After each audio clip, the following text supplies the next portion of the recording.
Uh, Shalise Manza-Young, welcome. I'm so Hello, glad to have you friend. here for this conversation we're about to have because why are we showing Lamar Jackson a year ago on the shop with LeBron and Mav Carter talking about Black quarterbacks and how they're described? Why are we talking about that? Because there's been a lot of chatter around Jalen Hurts since the Eagles lost. They got dominated, right? It's my Eagles. I don't want to talk about them like that, but they got dominated by the 49ers. And there's just been a lot of like ridiculous commentary about Jalen Hurts since that game occurred. So it was suggested that he should be benched. He should be benched. So he could get healthy. But it feels like that wasn't really the reason that it was suggested he should be benched. And so, Shalise, I just want to talk, I want to get your thoughts. We did talk about this a little bit yesterday, but when you first heard the clip and the discussion around whether he should be benched, what was your initial reaction to it? Well, let's even take this back because even before the game started last week, there was a column out of Philadelphia that said that, Yes. if the 49ers quarterback was playing in Philly, he would be a god, and that Jalen's respected, but he would be a god. And so what is the difference between those two players? I mean, Brock Purdy was injured and wasn't in the playoffs last year or didn't make it all the way through the season. And Jalen Hurts played phenomenally in the Super Bowl. Yes, that's the game he played in just a few months ago. So this is going back to even before kickoff of that 49ers game. And you sent me that David Carr clip, and I'll be honest, I had no idea David Carr was even part of the media until I saw that clip. He's not somebody that I think of very often. And it's just, look, if he had said, because we all know that Jalen's dealing with a knee injury, if he had said strictly that having Jalen sit for a game or two to try to get a little bit healthier makes sense, I can kind of ride with that. But to throw in there the line that he did that Jalen can't read defenses, that's the dog whistle of all dog whistles when it comes to Black quarterbacks in the history of the NFL. If they weren't great leaders. I mean, we're going back decades. They weren't good enough leaders because, racism. They aren't smart enough to read defenses. They aren't smart enough to do this, that, and the other thing. And, it's just coming right back to the fore that's what David Carr said. Yeah, you brought up the Philadelphia Inquirer piece, and I'm just because that wasn't the actual headline for the story, but it's what they tweeted. And when they tweeted it, it said, this is something that was written inside of the article. Jalen Hurts is admired and beloved here, but Brock Purdy would be a god in Philadelphia, a god. And the reason why I think it's so ridiculous that Mike Selesky wrote this is because we're talking about the Philadelphia Eagles, Randall Cunningham, Donovan McNabb, Mike Vick. Ray Rose as the head coach. Yes. People often ask me why I'm an Eagles fan because I'm not from Philly. They always think it's because I went to school in Philadelphia. I went to Temple.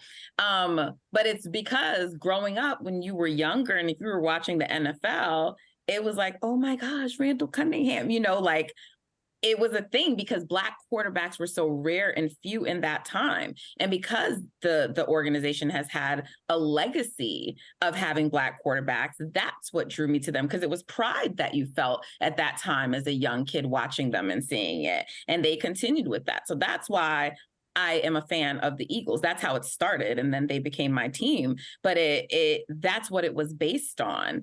And so in a town like that, and look, I'm not saying like Philadelphia doesn't have its issues with racism, because all places do.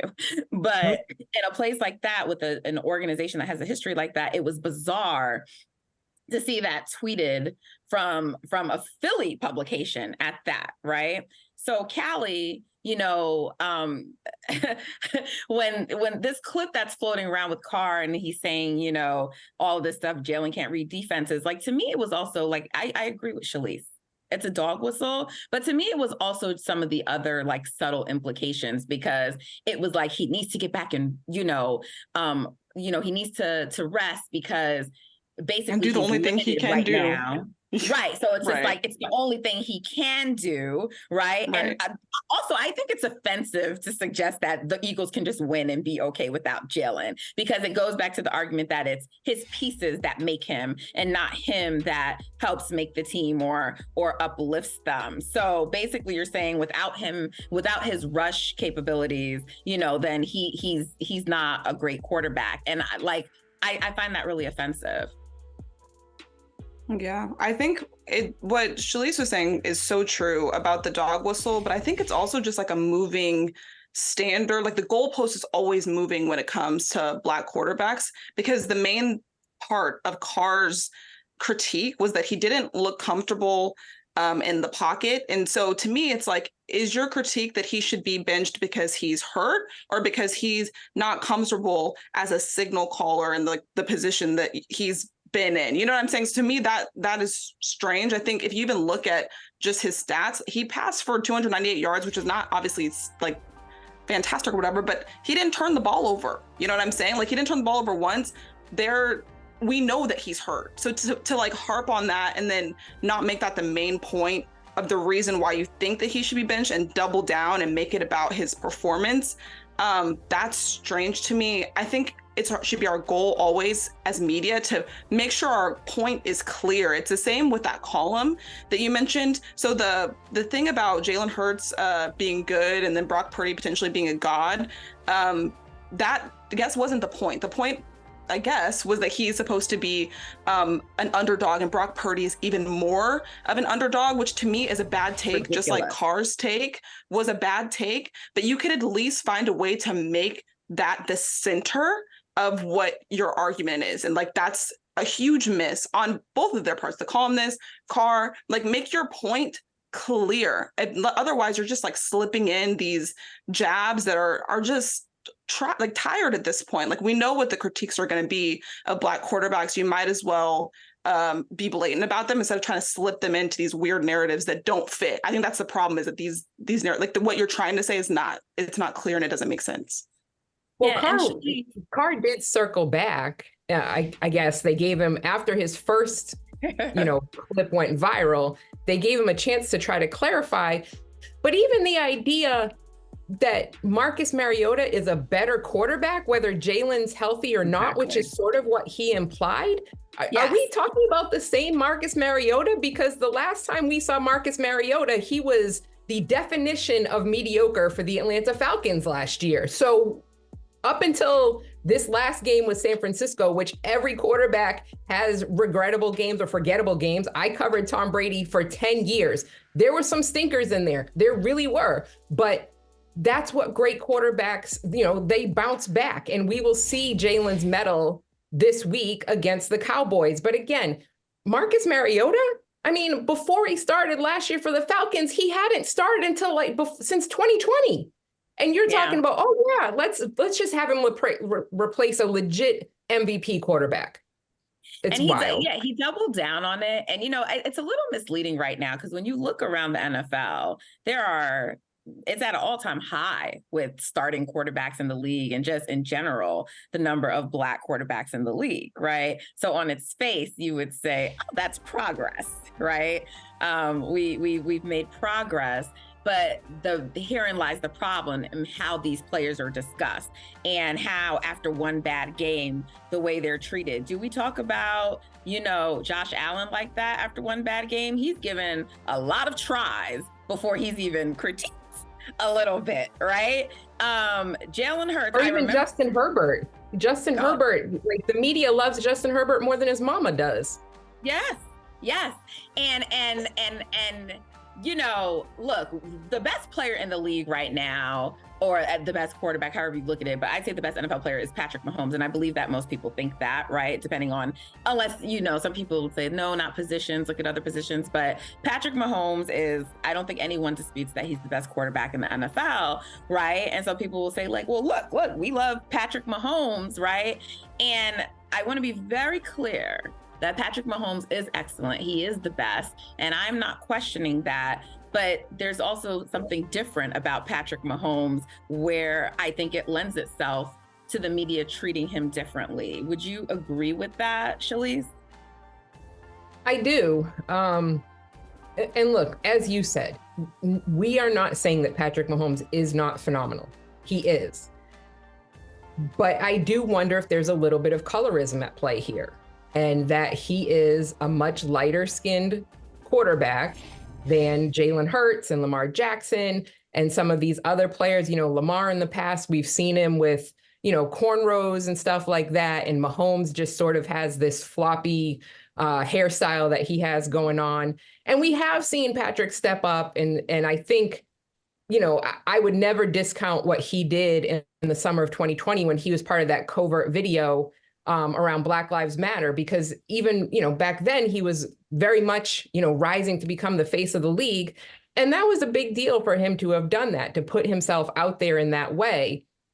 But I do wonder if the fact that he is not, I don't know, he doesn't represent like the stereotypically bad Black things, I guess, that some people consider, is playing a role here. And again, we're not saying that he's not great. And maybe the fact that, you know, he won the MVP in his first full year as a starter plays a role in it, because he just established himself right away as being fantastic. But it's not like this would be a new thing if, you know, there's colorism involved. We've seen it, you know, to bring in track and field in more recent times. And Callie and I have had this exact discussion. Sydney McLaughlin is a 400-meter hurdler and now an open 400-meter hurdler.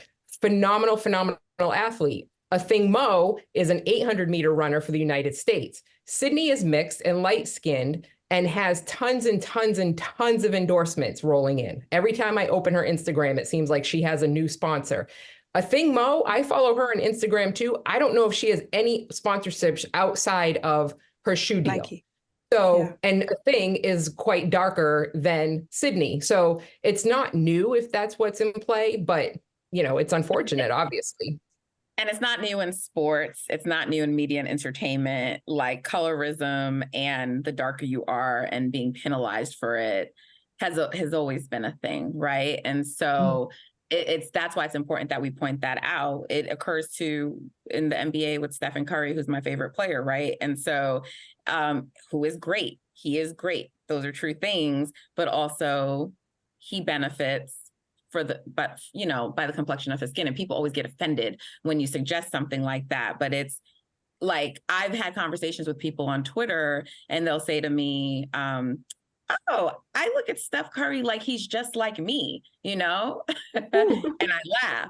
I don't think they're going to say that about LeBron James. They're not going to say, like they're just not, right? And so that's the thing. It's more proximate in complexion to people. And a lot of times when someone looks like you, like people are more comfortable with them. And that's not about racism. That's just, it's what your comfort levels are. And so helping people to recognize and acknowledge those things and see it is good. You know, it's not necessarily a bad thing. So look, I don't know what was in, I don't know what his intentions were. He said it was just about Jalen being injured, and that's why he made the commentary, but it sounded like a dog whistle to me. Lamar Jackson has been subject to that kind of treatment. Other Black quarterbacks have. And so that's why it raised an eyebrow for many of us. And it was a conversation on social, and we touched on it a little bit yesterday. And that's why we, continued that discussion more today. So let's do better with the language we use to describe people and think about it. And, one other point I'll just make about Patrick Mahomes before we move on is that I do think he plays the prototypical quarterback, right? What's been determined in the past to be great, right?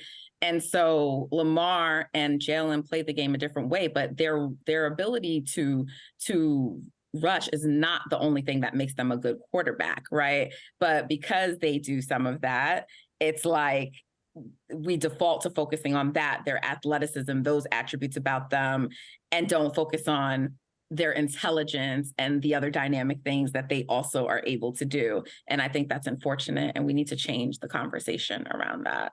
Hey, thank you for watching Brother from Another. If you haven't hit that subscribe button, go ahead and do that now. Don't forget, you can catch us 3 to 4 weekdays on PeacockTV.com and on Sirius XM Channel 85.